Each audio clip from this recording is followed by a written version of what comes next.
You're watching a chart and you see a classic signal. Here we have the MACD.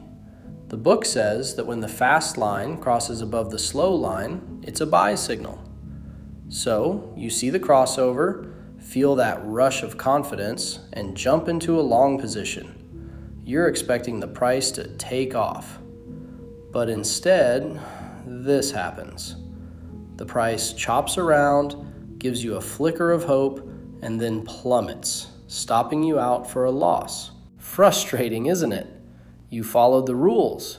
You did exactly what you were taught. So, what went wrong?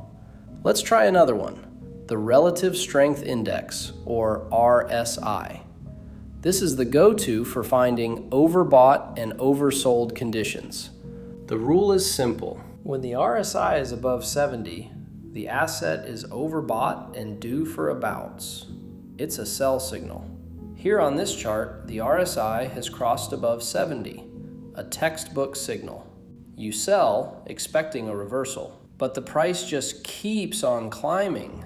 The RSI stays overbought for what feels like an eternity, and your account goes deeper into the red. The signal wasn't just wrong, it felt like a trap. Why?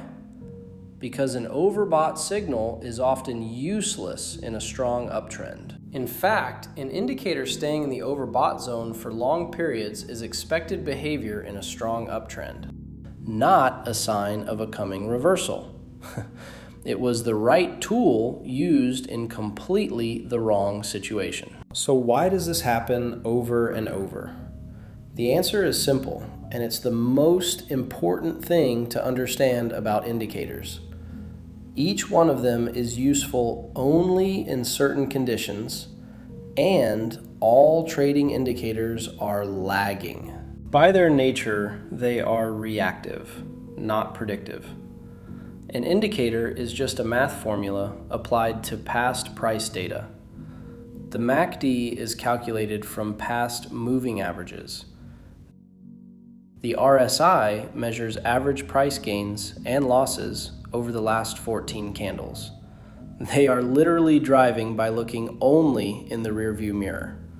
They show you what has already happened, not what's next. They can't see a sudden news event or a massive order hitting the market. They just repackage old information. In a smoothly trending or sideways market, this can sometimes look like magic.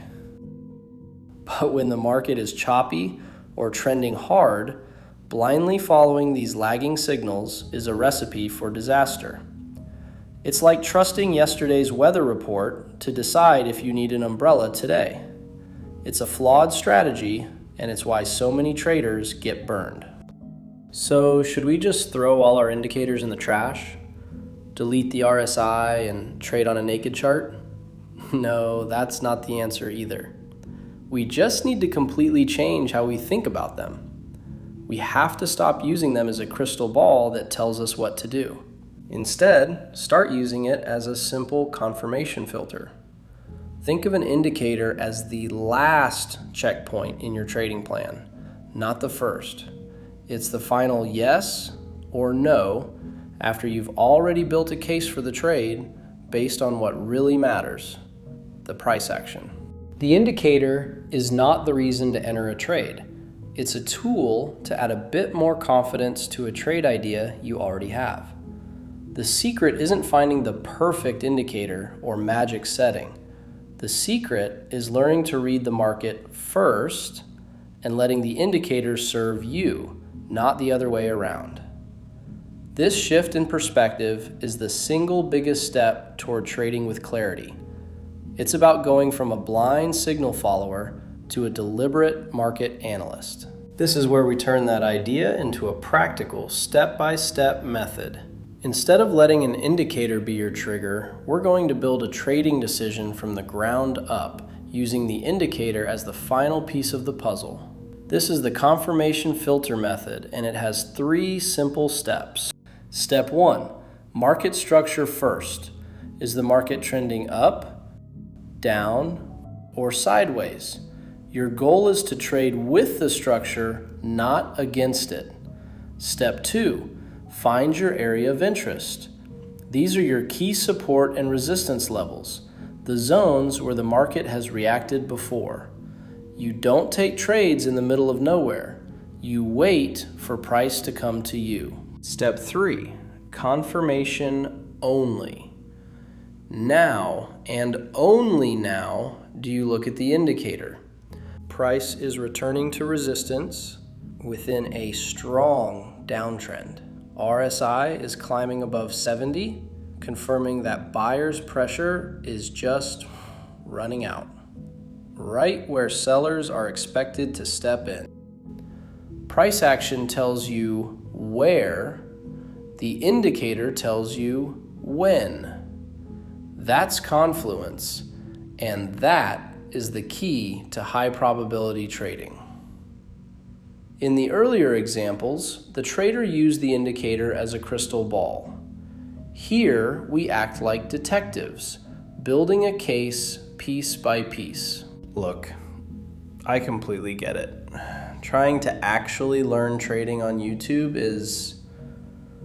honestly, it's exhausting. You get a piece of a strategy here, some random indicator there. It's all just in pieces. Nobody actually gives you a clear step-by-step roadmap. For you guys, I packed my 10 years of experience into a course. It's not just theory, it's a step-by-step map from understanding how a candle forms to consistently withdrawing funds. I tried to close every possible gap in knowledge so you can trade independently on any asset. All of next year, I'll be updating it with breakdowns of current strategies so you're always in sync with the current market.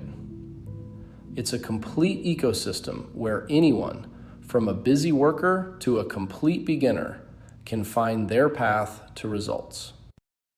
If this gave you a light bulb moment, hit like, drop a comment, and subscribe. Trade with a plan, not with hope. See you in the next one.